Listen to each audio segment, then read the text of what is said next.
Hey, and welcome back to our 1337 knowledge stream. My name is Sarah, and I'm a consultant manager at 1337. With me today is our own CTO, Martin Masur. How are you doing today, Martin? I'm good. It's Wednesday, halfway point of the week, right? So it's right there in the middle. It's been an action-packed week, and I'm looking forward to more. How about you, Sarah? How's stuff going? Yeah, it's a business-filled week, I'd say, but it's good. It's good. Looking forward to the rest of the week. A lot of stuff happening. I enjoy that. Thank you. So today's stream will be streaming on 1337.live on YouTube, our LinkedIn, and Facebook. And of course, it will be available to watch again if you miss anything or can't see it all at once today. If you have any questions during this, please let us know in the comments and we will go through some at the end of this.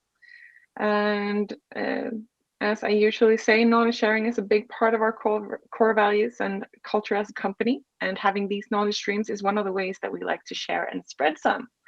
So I hope we will see you all with even more content for the rest of the year. And of course, a friendly reminder, stay updated. Make sure to like, follow, and subscribe to not miss out on any of our upcoming knowledge activities from 1337. So, all right, I think that's all from me, and we're ready for Martin. I'm very excited to be here for this. So, take it away, Martin. Thank you so much. So just as Sarah said, please, get your questions in.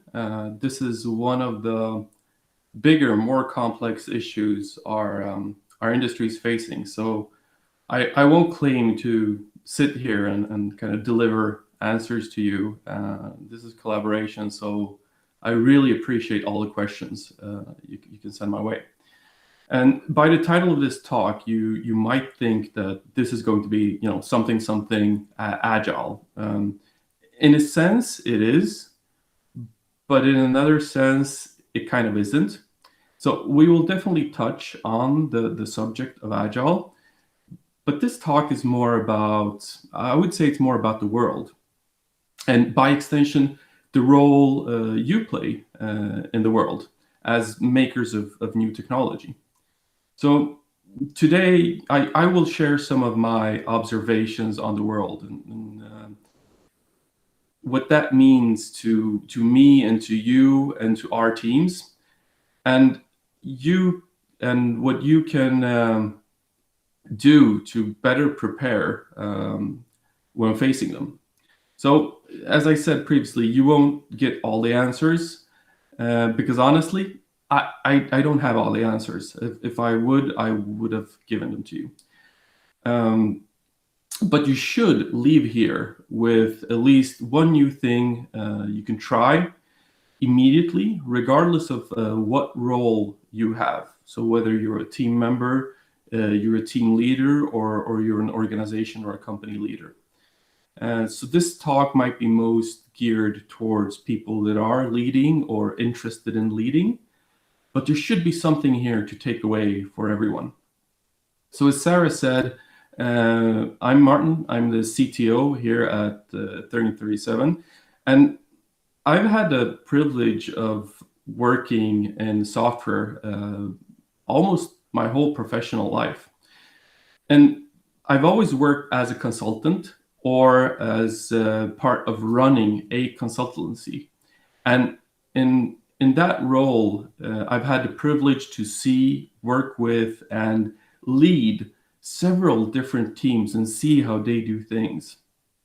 And my role today is about understanding what is happening in the world, what is happening around software, what is happening around technology, and what do we as a company, as an organization, need to do to, in that world, best enable our customers to reach their full potential. So, with that said, nobody has probably missed that we live in an increasingly digital world. So we've been digitizing things for the last 20 years, and we've come to a point where we can truly say we live in this digital world or digital society. Especially now after the pandemic, after COVID, where so many more things have went online, have become digital, everything from meetings and streams like this to education, and we've really had to use technology in order to just tackle the situation going on. And not only that, but technology has become this huge part of society's infrastructure. If you look at most modern societies, you could equate the access to technology and access to the internet with access to things like, electricity and other types of utilities. And we've seen this change in, everything from how healthcare works and the digital things we use there, all the way to simple things as entertainment, watching Netflix. It's all just part of this huge digital infrastructure. And that's fine. I mean, that's progress. We're using new tools to develop new things. The issue now is that we put so much trust in all of these things always being there that we've started to remove the analog fallbacks and fail-safes. All this technology, it works so well for us that we feel that there's not really a point in keeping fallbacks around. And sometimes, in some cases, it's not even feasible to have a fallback. And what happens then when technology fails us? So then we end up in a situation where we really don't have anywhere to turn. And in Sweden, for instance, you can't really do business with cash anymore. Cash is not usable. What you can do when you have cash is you can deposit it into your bank account, and then you can go out and buy things. I can't even buy fast food using cash. I have to go use my credit card or my cell phone to pay for my fast food. And we see this when technology fails, what immense impact it has. In Sweden, we had this store, Coop, and their point of sale system or their point of sales provider was target of a ransomware attack, which meant that many stores across Sweden just couldn't do business for several days. That cost millions of kroner in revenue for Coop. That little thing when technology failed, because there was no way, no fallback, nothing to kind of lean back on. So I think it's safe to say that digitization has had a tremendous effect on how we work, how we shop, how we live, our daily lives in general. And this in turn has led to companies radically rethinking how they serve their customers and how they compete with others on that market. It's today more frequent to hear companies proclaiming that they are now in the business of digital, right? So companies that were previously doing something else, maybe transportation, or maybe they were selling furniture, or they were doing retail, now say things like, we're a digital company that happens to sell furniture. We're a digital company that happens to do transportation, or we're now an e-commerce company. So we've had this big switch, where IT and technology went from being just a support function to becoming a strategical advantage. And the companies that do this right, they not only put digital as part of their strategy, they also change their organization, right? So what we see happening is we move IT up closer to the CEO as a strategic advantage or a strategic capability. Maybe we've even changed the name. Maybe it's not IT anymore. Maybe it's digital, and now we have a CDO who's responsible for that whole area. So all of a sudden, this software in IT is not something that just supports the business. It is the business. So this poses new demands on everyone inside of an organization. It certainly poses challenges for our IT departments, our software delivery departments, to start working as product teams to deliver that product or that service to their customers. And it also challenges the old business models of selling things maybe into subscriptions or to figuring out how to approach clients in a different way. And it definitely changes our management styles and challenges our management styles.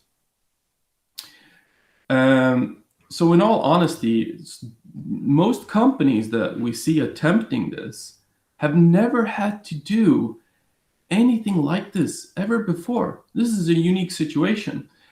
And I think this would all be fine because all of those companies are staffed with super competent senior managers and leaders and people. And I'm sure they can figure this out. But I'm not sure they can figure it out in this short time span. So what I'm also sure that you've heard at least once, I've heard it several times, is but we're late with our digitization.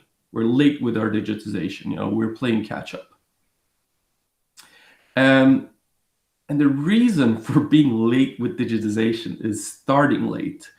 And starting late, it wasn't done intentionally. It was done by accident, because the thing that was happening was most companies had their business model and was running around here. Companies were super happy with that. Take banks, for instance. So banks were doing their business model. Everything was going fine. Everybody was doing banking with the major banks, and all of a sudden, neo banking or the new banks show up over here. And this is this small bubble, and the product isn't good, and whatever you're doing isn't good, and it's not even targeting the same audience. So banks just go like, yeah, let's keep an eye on that. That might seem important at some point. And then, these startups, these neobanks, they kind of run their thing and they improve their product and they start addressing a bigger crowd. And the banks start looking at it and say, well, yeah, it's this digital thing, this new banking, it's interesting, but it's not for us. It's not for our customers. We have a different customer demographic. This doesn't touch us. And all of a sudden, these neobanks, they start expanding and improving the product and expanding the scope. And the banks start seeing a few customers drop off. Customers start jumping over, right? One after another. And the banks go say like, yeah, that's only early adopters. They weren't really committed to our relationship anyway. So, never mind them. We'll continue doing what we do really, really well for the customers that we know. And then this continues growing. It continues growing. And now it's starting to take significant amounts of business from the classical bank into neobanking. And now banks wake up and they go like, hey, this digital thing, like, we should probably look into that. We're actually losing business to these things. And now they're late. So this is how this happens, right? It happens because you don't perceive that thing as a threat. And at this point, the competitors, the world, nobody has an intention to kind of stop and wait for people to figure this out. Because, it's happening right here and right now. And the thing is, the world, the context, the things we live in, it's moving even faster. So we're moving even faster than we've ever done before. And the reason for this is that our context has expanded. So where we do business, has changed drastically. So our teams, our business used to exist in the context of maybe our geography, maybe our country, or just our city. And we were fine with that. So things that happen inside of that context, the new competitors that happen in our city or our country or affected our local legislation, had an impact on our business. So it's always been like this, that the context kind of impacts our business. But what has happened since then is that, with digitalization and globalization, this whole context has expanded. And with the rapid moves in technology, which are global moves, it has expanded even further. So while we used to only be affected by the things in our immediate vicinity, we are now affected by almost everything. We live in this connected world, this connected society, and all of these things are constantly bombarding us. So people travel more, people move jobs more often, people move countries, people move continents. And all of this is constantly affecting us. The chip shortage, which is happening somewhere else in the world, it's impacting our business.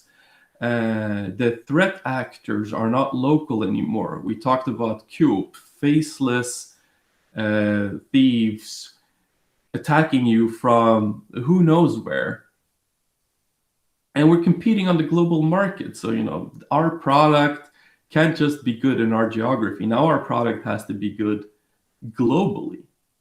So we're facing all of this, and changes that used to happen, these paradigm changes, these big changes that we used to have once in maybe 10 years, 20 years, they're happening all the time, every time, we see these changes.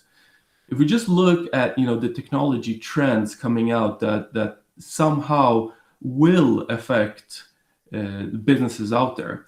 So these are the technology trends for the next decade as defined by Gartner.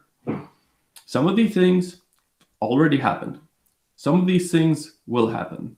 All of these things will have an impact on your business.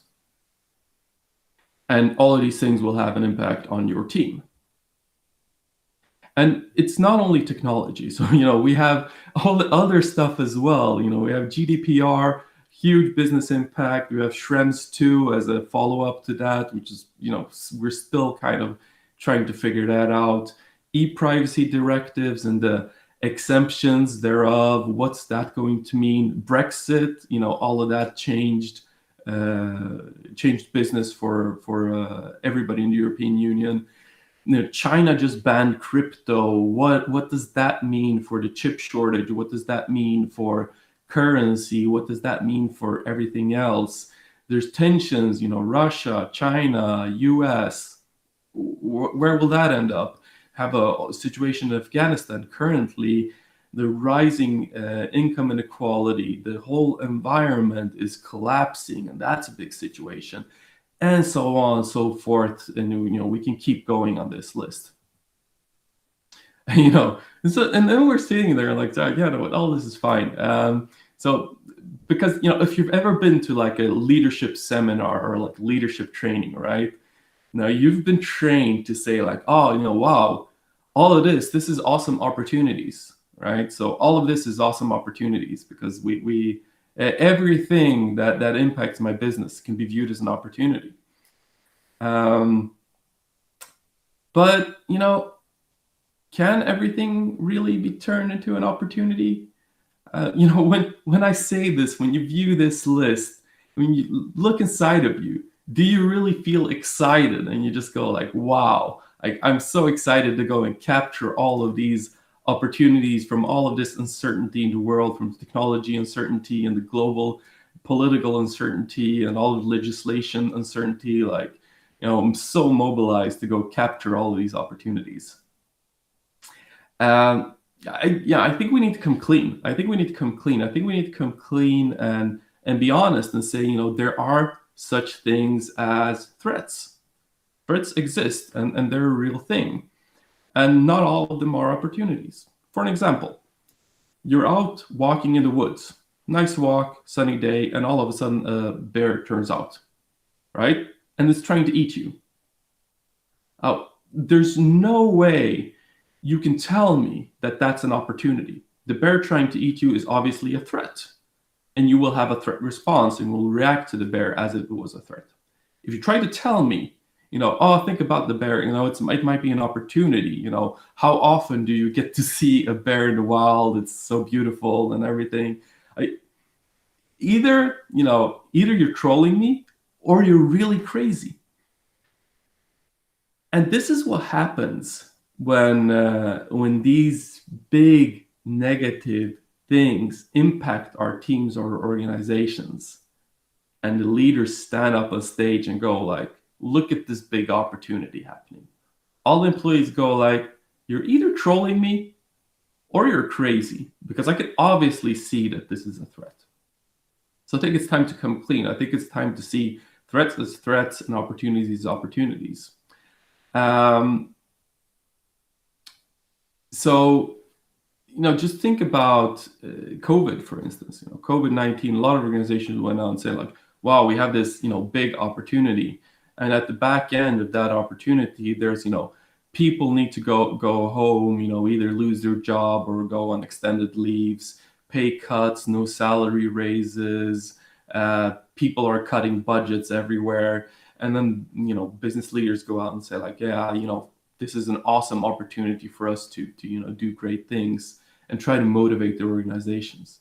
It's really hard. So I mean, all right. So what's the answer here? Is the answer we just go about our life and see everything as a threat and try to do threat response? Well, there's actually a study done by a university, London Business School, around this, and it says that organizations that view everything as a threat, they all fail. So maybe it's right, maybe we should be a little bit crazy and kind of view things as an opportunity. But the truth is that study also shows that all the organizations that view things as an opportunity, they also all failed. So who got it right? So what's the truth here? Where do we want to see this? Well, the truth is that the organizations and the teams that view things as both threats and opportunities, they succeed. So what does this mean? Well, the thing is that there's useful things on both sides. There's both positives around threats and negatives around threats. And then there's positives around opportunities and negatives around opportunities. So while you need to recognize that it's a threat and definitely, speak openly as a threat, you can also view it as an opportunity at the same time. Because what happens then, with the response that is when you view something as a threat, you create a sense of urgency. You create focus, you mobilize resources, and you generate commitment. The negative side of viewing things as a threat is you become very instinctive and short-sighted. Back to the example with the bear. It's trying to attack you. You're not standing there and formulating a plan for how to deal with the bear. You're running or doing whatever you do when you get attacked by a bear. I don't know. Don't listen to me when it comes to bear attacks. But when you view things as an opportunity, you have this more long-sighted view. You can actually think about things in a more strategic perspective and plan them out. Same time, you don't really get a sense of urgency. And why is that important? Because if you've ever been in a team that discusses an opportunity and somebody goes and says like, yeah, we should do something about this, or we should do something with this. And, somebody else across the table is going to agree with you and say like, yeah, we should definitely do something about this. What we means in that sentence is not I. So when somebody says we should do something, it's you should do something. And when then somebody else says we should do something, they mean, somebody else should do something. And since there's no sense of urgency, nothing happens.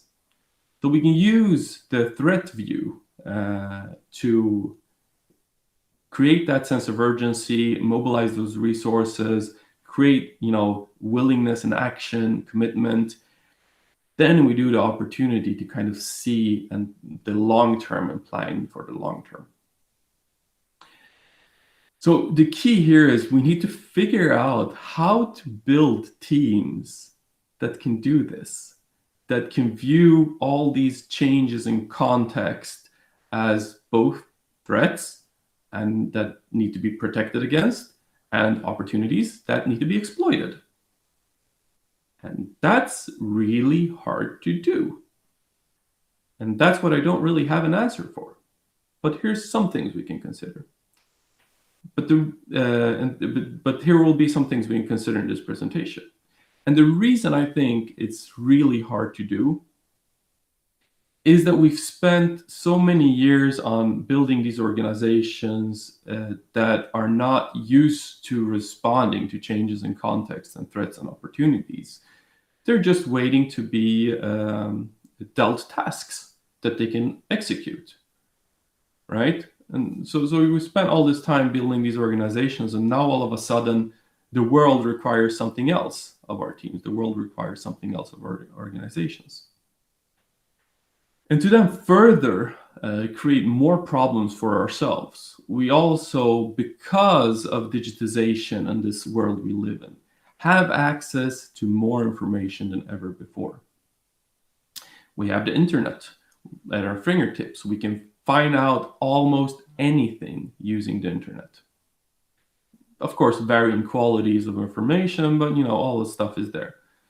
Search engines, search engines are the most important tool for software developers today. What we took days to figure out using code books and talking to your team and everything, you can now kind of Google, and you can have access to the whole world of software developer knowledge by just looking on the internet. But even inside of organizations, We have these troves of data. We have these troves of data on, sales, our customers, our products, what works, what doesn't work, what they like, what they don't like. And sometimes we know how to use it, and sometimes we haven't figured it out yet. And with cloud and cloud storage becoming even cheaper, we just store everything. We continuously just keep gathering and storing information, anything we can get our hands on. And also people like me, when I talk to clients, it's like, just save it. We'll figure out what to do with it later, because it's cheap and it might be useful. And some people at this point might argue, we have too much data, which is too much information. We don't need to store anymore. And maybe that's true. But the issue with this becomes, you have this uncertainty in the world, this context, all these threats, opportunities, what you want to call it, going on. You have all this information, all this access to information, and now you as a leader are faced with making good decisions on the base of that. Now good decisions have become really, really hard to make.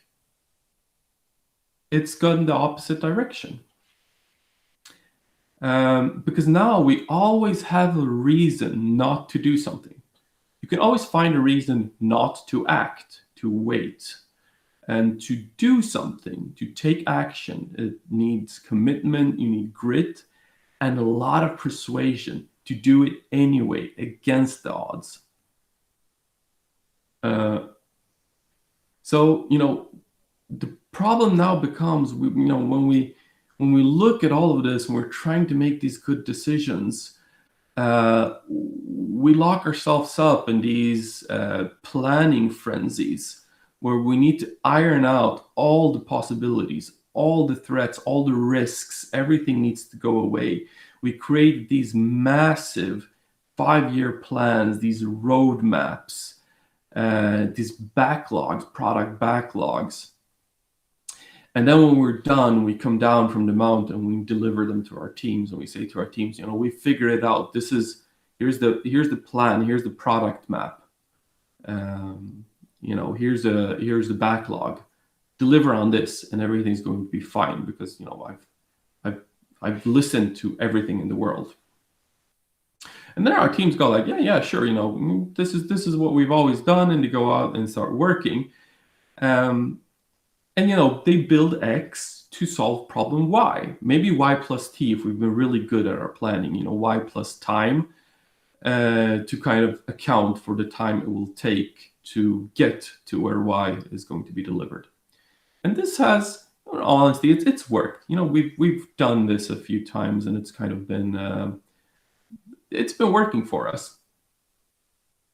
But it's only been working because the context has been fairly stable. In this ever-changing context, all of a sudden, it just kind of stopped working at some point.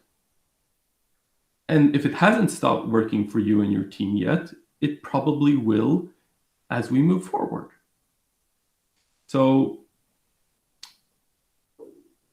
the result of all of this is a bunch of unused software. So statistics, there's 33% of software products in large companies and corporations are not used or very rarely used. And for the rest, so those 60 to 70% that are used, 80% of the features in those products are not used or very rarely used. So the truth is, most of the software we've created so far is not solving any customer issues anymore. It's just kind of there, It's this pile of unsustainable software, and we've all, I've contributed to that pile, and you've contributed to that pile. We've all done stuff to put things on that pile of unused software. It's a waste of money. It's a waste of human potential. And the thing is, it's the human potential that bothers me the most, because we're already in this scarce market for our talent as digital companies, as software companies. We already have this situation of a global talent shortage of software developers. I believe the latest stats I read was like something as 1 or 1.5 million open software developer positions in the US only. Sweden is 70 to 80,000 software engineers that we need to create all the digital products and fulfill all the digitization needs of our organizations. Colleges and universities are working as hard as they can to just graduate as many people as they can, but it's not nearly enough for this continuously growing need. So we have these private education outlets, and companies try to do retraining. We try to move people from classic IT organizations into these digital organizations, and everybody's just scrambling to fix this talent deficiency. And still, when we then go out and we use all the talent to create products that nobody wants. So, we need to figure this out. We need to do better. We need to do better as an industry. We need to do better as companies. So this is the question, right? How can we use the available talent to build teams that leverage change and create products that actually matter? How can we stop wasting human potential by building things nobody wants? How can we stop wasting our business potential by building things that nobody wants? And then somebody goes and says, yeah, but my product works. Somebody bought it, somebody paid for it. Sure, like I'm not arguing that the products we have are not working. I'm just arguing that the products that we have are not working as good as they could be working, right? So if the product was working as good as it could be working, maybe you would have a larger market share. Maybe you would be in a different business. Maybe you would be making even more money around it. And maybe more people would buy it. So what we're talking about here is doing this context switch. So we're moving from this idea of planning into this idea of preparedness, right? So we've ended up in this situation because the context is changing and we not prepared for the changing context. We're following the plan and then we miss the mark. So from the time of plan formulation to the time of plan delivery, something changed and the things we build or parts of the things we build aren't relevant anymore. And we're not used to this. As I said, we're used to things changing at a slower pace, to working more locally. We're used to building organizations around this planning and around these plans. And we've built all around these things, all around these product roadmaps. But, as we've been talking about in this ever-changing context, that can't be the way to move forward. And then we have all this abundance of data and information and all this we can take in to kind of do better. And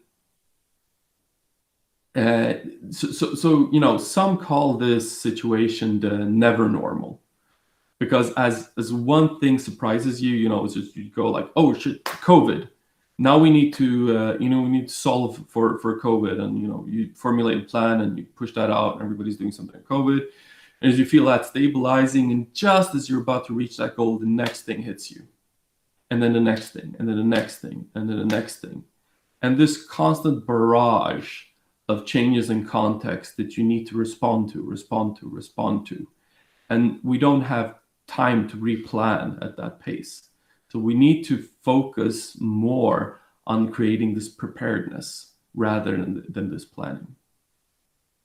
So Dr. Filippa Malmgren, I saw a seminar with her about this, and she says, the way of running modern businesses is less like climbing Mount Everest, and it's more like surfing, right? So it's less like planning an expedition. We're going up the mountain. This is who we need. This is what we need to do. It's more about like going out and catching a wave. Then the wave will do things, and you need to respond to whatever that wave does, and you need to do it skillfully. So you need to train for all of those things that can happen out there, rather than following that plan.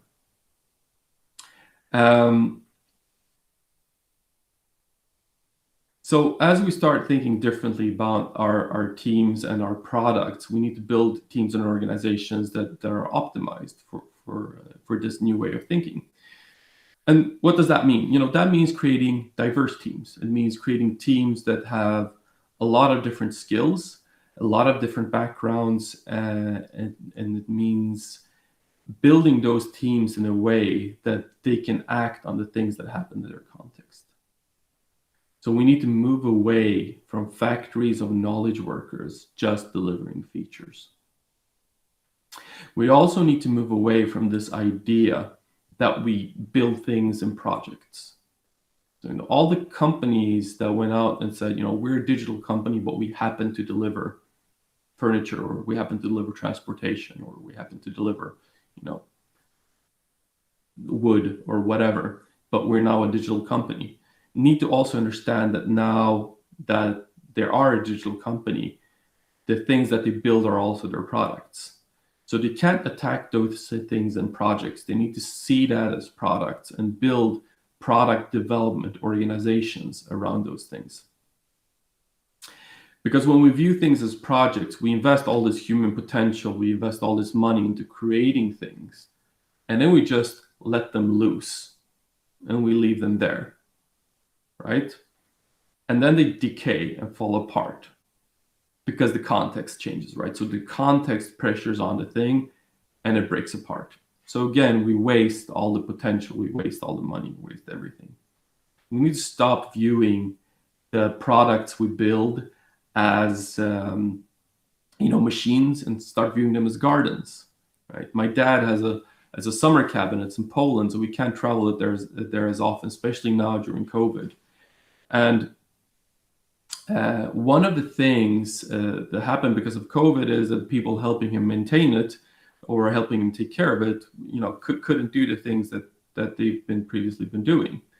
So he arrives there this summer, and he calls me and he says, it's chaos. Nature is taking over. There's snakes and there's grass everywhere, and things is growing on the house, and I need to go out and I need to get new tools. So he needs to go out and get new tools to figure all of this stuff out, and he needs to spend days to kind of clean up the mess, which has nothing to do with the house. It's just the context around it, right? It's just the things around it that kind of snuck in and took over.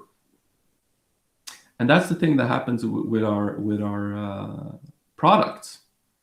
So if you can afford to build it, you should be able to afford to develop it.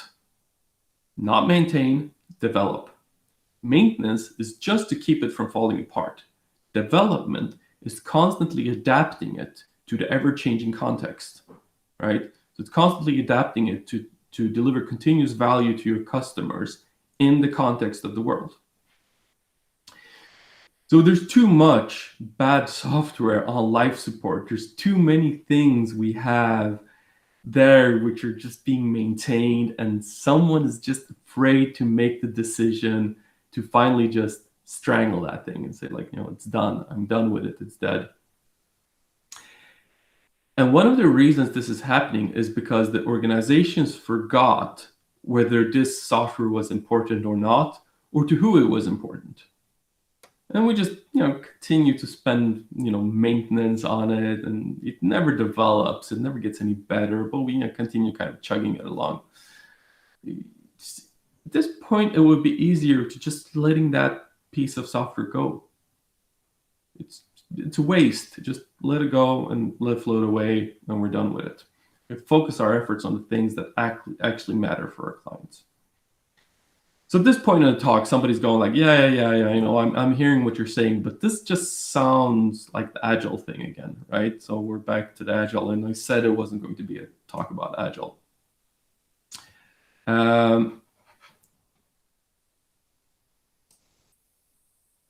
Right?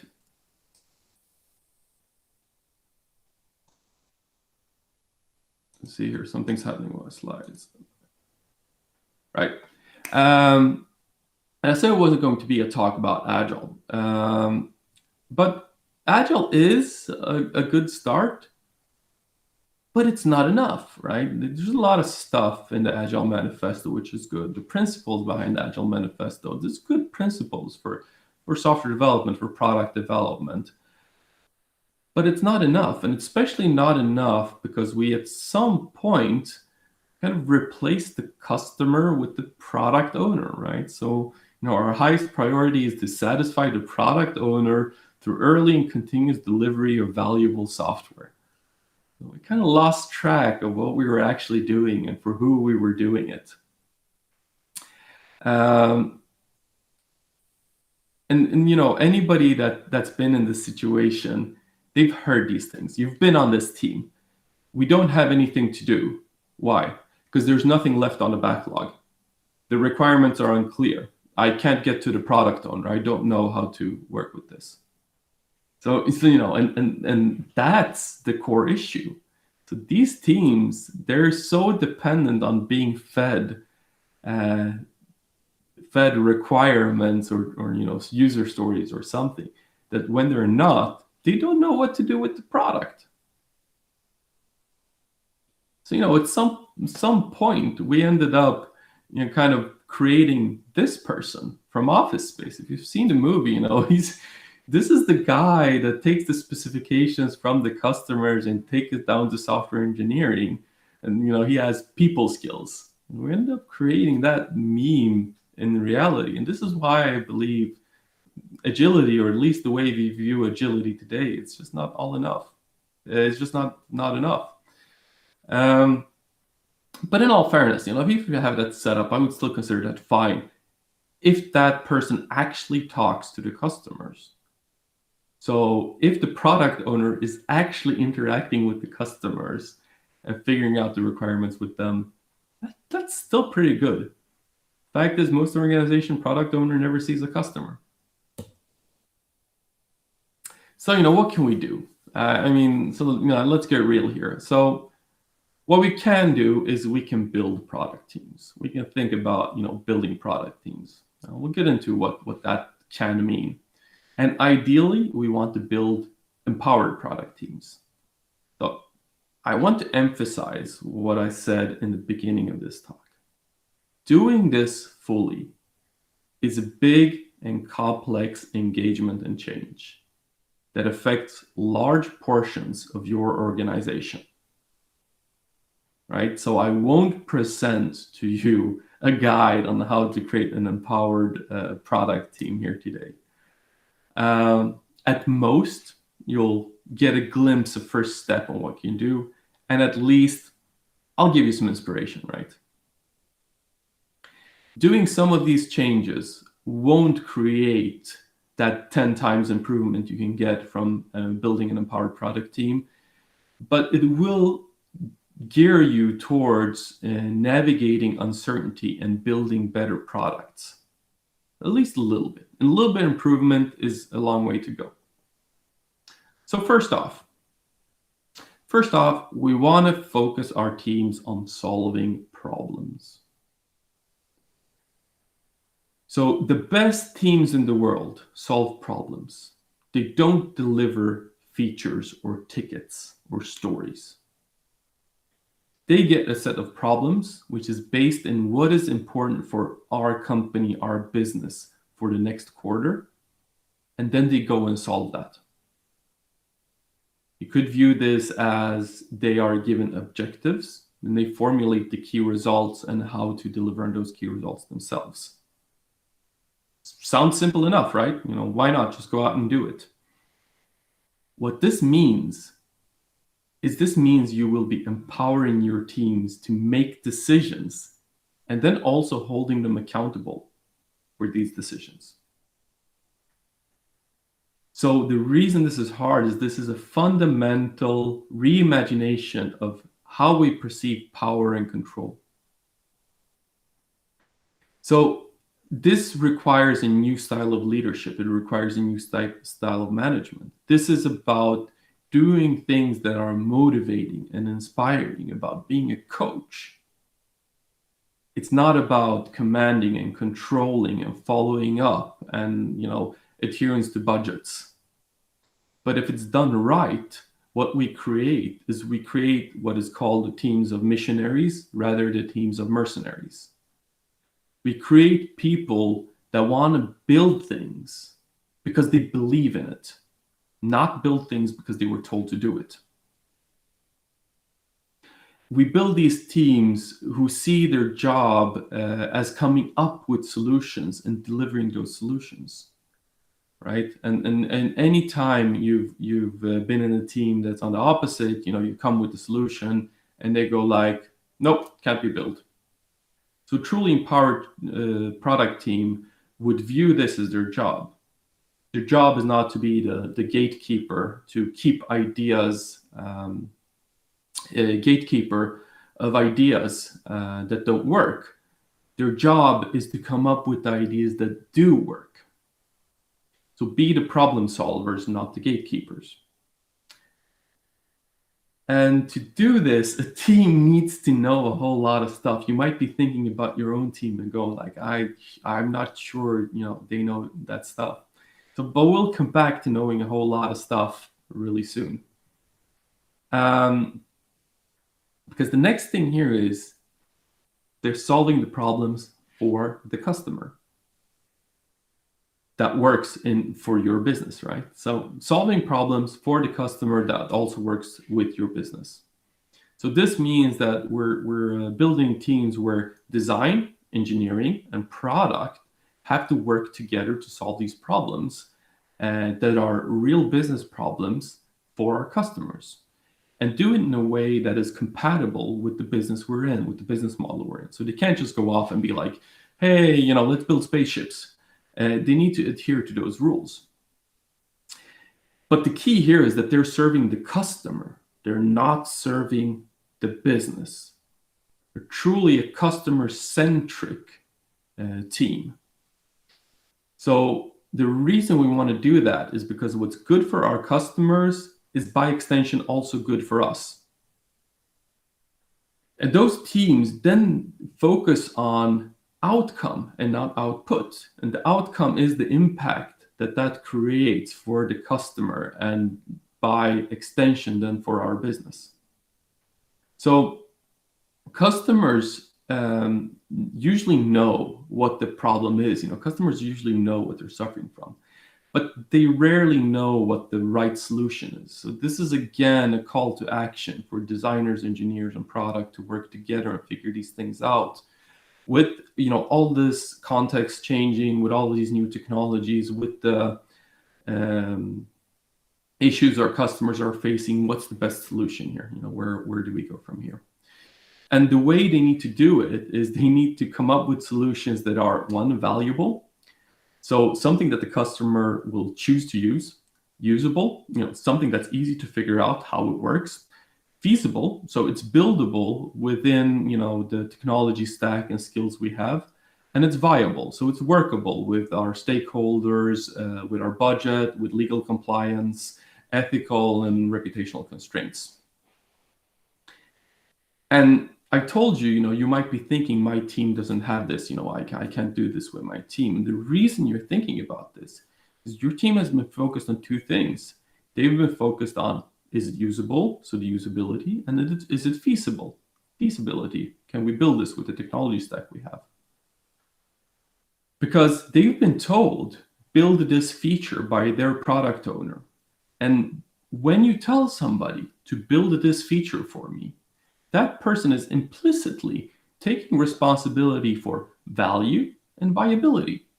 So whether we can market it, sell it, if it's legal, privacy constraints, whether customers will choose to use it, not the team's problem anymore.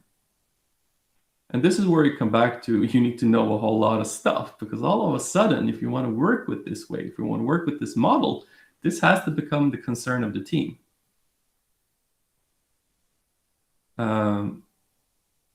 So here we are. So, now we're talking about knowing a whole lot of stuff. So in this type of organization, if you want to consider even going this way, you need to be able to create an environment where you can coach the people on the teams to reach their full potential, right? And then you also need to give people all the context. So you need to talk to people about strategy, the company strategy, the product strategy. How are our products marketed and sold? What are customer demographics? What are we thinking about? And then you need to see, does your team understand marketing and sales and manufacturing, technology and distribution, all of these things? And if not, what are you going to do about it? And does the team have all the people and all the competencies to actually solve the problems you need the team to solve? Do they know how to design and test solutions? Hopefully they do, because maybe you're already doing it today. But if not, we need to figure that out. So now we need to, one, coach our teams, train our teams, share context with our teams. And then when we add people to the teams, right, we should probably add people that bring something new. So now we're talking about culture add and skill add rather than culture match and skill match. We need to ask the new people we bring into the team, what do you bring with you that we don't already have on the team? What new skill, what new cultural perspective, what new diversity perspective do you bring to my team? So we fundamentally need to think differently about teams. We can't have teams with only back-end engineers, and I hope that that's going to play out well for you. So back to this question, back to where we started with this. How can we use the available talent to build teams that leverage change and create products that matter? Well, we can do it by building empowered product teams that solve problems for our customers in a way that works with our business. And then, they need to know a whole lot of stuff as well. Okay, so what now? This talk has been fairly high level, slightly philosophical. And I promised you I would give you at least something you can take with you. So what does this mean for you? What can you do with this information? So, all right. So here's for a couple of different people. So if you're a team member, if you're part of a team, what can you do with this? First thing you can do is ask for context. When you get assigned a task, when you start solving something, make sure you understand the context in which you're solving it. And make sure you understand it deeply enough. There's this idea of 5 whys. So all right, so you want me to build this. Why do you want me to build this? Why is that? Why is that? Why is that? Just continuously asking and figuring out and drilling down to what the real problem you are solving is. Next, you need to speak up when you believe that whatever you've been asked to build won't work or won't actually solve the problem. In order to do that, you need to first understand what the actual problem you're solving is. But not only do you need to speak up, you should be able to coming up with an alternative to that. You should be able to say, I don't believe that what you're asking me to build will solve the problem, but what I think would solve the problem is if we do it this way instead. Then you need to expand your view. We've already talked about this, but learn other domains. Go to product, go to design, go to business, finance, strategy, sales, marketing. See what they're doing, learn how that works inside of your organization. And then lastly, talk to your customers. And I don't mean surveys. I mean actually go out and speak with your customers. Really speak to them. Because when you see the changes the product you're building makes for people out there, when you see how they use it and what it does for them, you will be connected on a deeper level. You will create another sense of empathy and wanting to build great products. It will ignite something within you that you did not know you had. Because in the end, people build things for other people, right? And that human connection, when you remove that, you kind of lose track of why you're doing things. So go out, talk to your customers, ask them, and see what they're doing, see how they're using your product, see what problems you're solving. It's a great tip. Next one. So say you have a team. As a team leader, what can you do with this? One, you can start by assigning problems. This might be hard. might be hard because you exist in an organizational context where that's not what's expected of you as a leader. But it might also be hard because when you do that, you all of a sudden give away some of the control you've had over the team. Now you need to enable them to do that discovery, to solve those problems. You need to allow the team to practice this and find the best solution before they start building things. And you can't be obsessed with production or production schedules or all of these things that you've previously measured the team on. Now you need to be concerned with whether there's going to be an outcome rather than an output. So now you can shift your focus from commanding and controlling into coaching. And you should ideally coach the team to realize their full potential. So your goal should be to get everyone on your team promoted. That's a good goal for a good team leader. I want every single person on my team to be promoted. And then when you do your hires, we've talked about this previously, hire for diversity, hire for things that you don't already have. Make sure to add things to your team, and that creates preparedness in your team, and it makes your team more responsive to changes in context, the more different types of skills and backgrounds they have. Finally, just to all the leaders out there, just be a real person. Be honest. Talk about the threats and talk about the opportunities, the situation, the business, the budgets, the pressure you're feeling, how you are feeling. Again, be a person, because people do things for other people. People don't do things for companies. So if you're real with your team will be real back with you, and they will support you and they will have your back as a leader. There's no greater thing in doing that. So be a real person, and then you're going to get your team to really work with you. And lastly, what can you do if you're an organizational leader? So, if you're leader of a company, or if you're a leader of a product, so you're VP of product, what can you do to help this? Well, one thing you can start doing is you can start sharing strategy. If you're not already doing it, share strategy and do it often. Both product strategy and company strategy, and share it in a way that addresses people's hearts, not their minds. So share it in a way where you show what impact this is having, what impact it's having on the world, what impact it's having on people. Then, go out and talk to people. Talk to your teams, your stakeholders, and management, and talk to them about problems and challenges that they have, what expectations they have, what goals they have. For you as an organizational leader, this shouldn't be an uncomfortable discussion. You should be able to have those talks within your organization. And then be prepared to change. Be prepared to change yourself. Be prepared to change the organization. And be prepared to coach others in doing that change. So change is really hard. And real change, you can only establish that by addressing the hearts of people. I already mentioned this before, share your strategy so it hits people in the heart. Don't share your strategy so it hits people in the mind.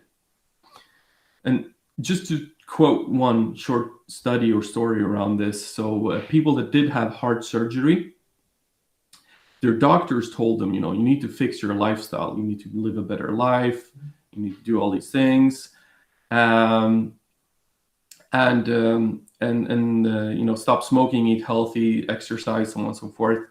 And for the first month, everybody follows that plan. Everybody's changing their lifestyle. And after a while, after 2 months or so, how many percent fall back into the trap of bad habits, even if they know they're going to die? 90%. So 90% of people, know in their mind that if they do this thing, they will die, and they choose to do it anyway. But those 10%, you know what the difference is with those 10%? It's what their doctor told them. So the doctors of those 10% went to people and said, all right, so when you come out here, you need to change your lifestyle. Eat healthy, exercise, stop smoking, whatever. Otherwise, you will have complications and you might die.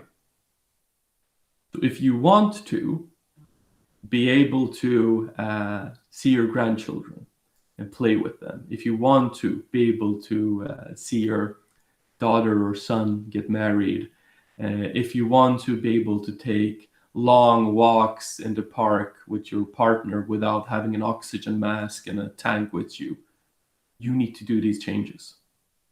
Hits you right in the heart. Those 10%, they maintain those healthy lifestyles.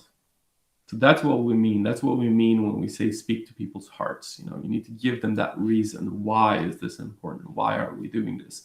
Why is this important for me? Why is it important for you? Why is it important for the world and for our customers? And then you need to remember that you have a team, right? To understand that you can't possibly grasp, interpret, distill the whole context of the rapidly moving world of technology and everything, then form plans and push those out in your organization. You're not enough. You can't do that. That's not possible anymore. So you need to be able to distribute this model. You need to be able to distribute tactics and operations to all the brilliant people you've hired. Because if you don't, they'll leave you. So one way you can think about this is, you should measure your own success by the success of your worst team. You're no better than the worst team that you're managing. So that's the final words. Thank you so much for listening in, and I hope we have some questions here. Thank you, Martin, for a very interesting session. And I hope that this discussion doesn't end here either. And yes, we have some questions coming in. I just wanted to add that our poll is now open as well. So you all can now cast a vote as feedback for this session, and please do. So yeah, but let's dig down in the questions, shall we, Martin? So, yes. Did you ever refuse to build a product that you knew would not be useful for the users using it, nor useful to the customers paying for it? If I personally ever refused to build, I must be honest, I don't think I have. I've refused to work with a client that I didn't think was doing good things for the world, for society. And I've also done a fair deal of campaigning or a fair deal of changing features or changing requirements in a way where I think that they would work better for the client and customer base. And that's kind of led me to a path where I've never had to, I can also say that I never had to build anything that I knew was wrong. Sometimes I built things that I later figured out were wrong. And that was probably because, I didn't have the context. I didn't know what we were doing. I didn't know who we were addressing. And I did some bad assumptions, and that's dangerous. So moving on to the next there, thank you for that answer. Understanding all aspects of your product, though, market, legal, etc., seems like a lot. Should all that knowledge move inside your team? Yes. Yes, thank you. No, I want to be clear here. This is not, this is not about, I'm kind of kidding and kind of serious. So no, it shouldn't maybe move inside of your team. But your team should be able to figure those things out. So of course you have to interact with other parts of the organization. You might, have legal consultants and things like that. But you can't say this is not our responsibility. Your team should figure those things out. You might need to consult with people outside of the team. But ideally, I think, we should start moving more things into the team, not necessarily onto, all the people in the team, but inside of the team. And what that then creates is it creates these new things. And, I'm kind of going to go on this slight rant where we moved quality I think was the first thing that moved into the team. So we saw quality, we don't ship things off to quality anymore. Quality now needs to be with the team. So we moved test into the team. And then we start seeing operations, right? So like, we can't ship things off to operations anymore. So we bring operations inside of the team. So now we have this DevOps concept, and we're working with that. Now we're talking about bringing product into the team, and design should be in the team if it's not already in the team. And then of course, we're going to come to these things where you have security, and now you have legal, and now you have business, and we're kind of starting to maybe not move into the team, but at least move closer into the core of how we design products, these things. So yeah. And then if you have a good product manager, that's going to be the person that kind of runs around and figures these stuff out, right? Because we can't expect all the engineers to be super good at product. Excellent. All right. What are some concrete habits we as a team can cultivate to move away from the problems you were describing? That's a really good question. I think I think that move away from the habits. I would say the greatest thing a team can do is actually meet the customers. You go out, you meet the real life customers, you're going to want to break those habits. When you see the customers struggling with your software, when you see them not being able to do what they're supposed to do, when they honestly tell you what they think about the software, all of a sudden there's something's going to spark inside of you. You're going to say, like, we can't do this anymore. And then, of course, I told, this is really hard to do as a grassroots movement. There's a big difference between this and Agile. I think that this requires stakeholder buy-in. So you should at least get your product owner to start acting as a product manager, and that might mean giving them the book Empowered. But ideally, you would like to have your CEO or even more commit to an experiment, saying, like, we want to work like this for a quarter or two to see if we can get something around this. So I know from a team perspective, there's definitely things you can do to just get better. Start caring about products, start caring about outcome versus output. But you need to get some people on board. Yeah. So how can we then support teams who see this in an environment where management does not, or that makes decision that hinders the teams?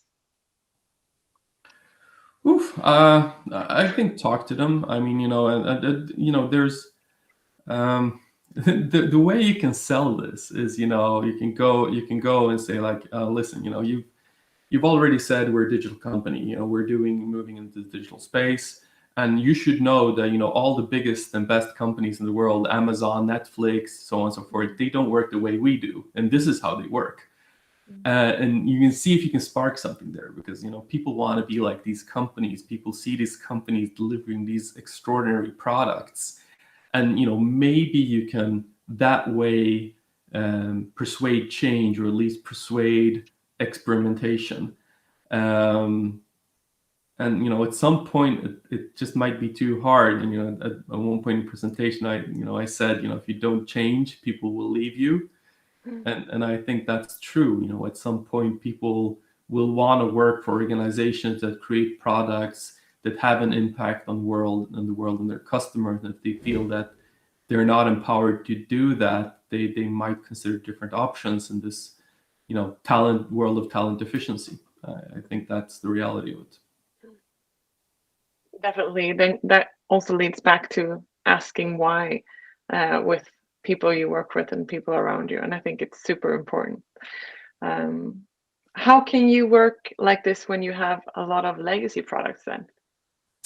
Yeah. So I mean, I don't really think that there's anything stopping you from working like this. If you have a lot of legacy, if you have a lot of legacy products or a lot of legacy code, if you can get the team on board, you can probably think of it as twofer. There's probably two things you can do. Like, either you can decide that we're continuing to build on this product and we're continuing to develop things around this. Or you can decide to kind of create an organization beside that kind of figures out the new product and figures out the new way of working. And I've seen both. And in the other model where you kind of build the team to the side, you kind of already know that your old model won't work. So you're kind of okay with killing that off in a few years or so. And in the way that you kind of try to integrate it, you're saying like our model, our software model still works, just doesn't work as well enough as it should do. And then of course, there's this idea of leaving a clean kitchen, where when you go into code base and you do something, making sure and the place or the scout rule, the place that you visited, leave that a little bit better, and you can kind of move out towards that. But knowing strategy is really important here, right? Because when you have a lot of legacy, you're going to do some architectural changes, and I think knowing strategy, knowing product strategy, and what we're doing as a company, that has the biggest effect on architecture, actually. So we need to figure that out. So when we do those architectural changes, they don't go to waste. So it's a complex situation when you have that legacy code base. All right, we have one more question. So are you suggesting that we shrink the responsibility of the traditional product owner and put some of the ownership on the rest of the team? That's one way of viewing it. I'm actually more suggesting that the product owner steps up their game and becomes a product manager. And there's difference, So the product manager also does some of the responsibilities of the classical product owner, but the product manager is, that's a person that's part of the team that works together with design and tech to figure out the solutions, right?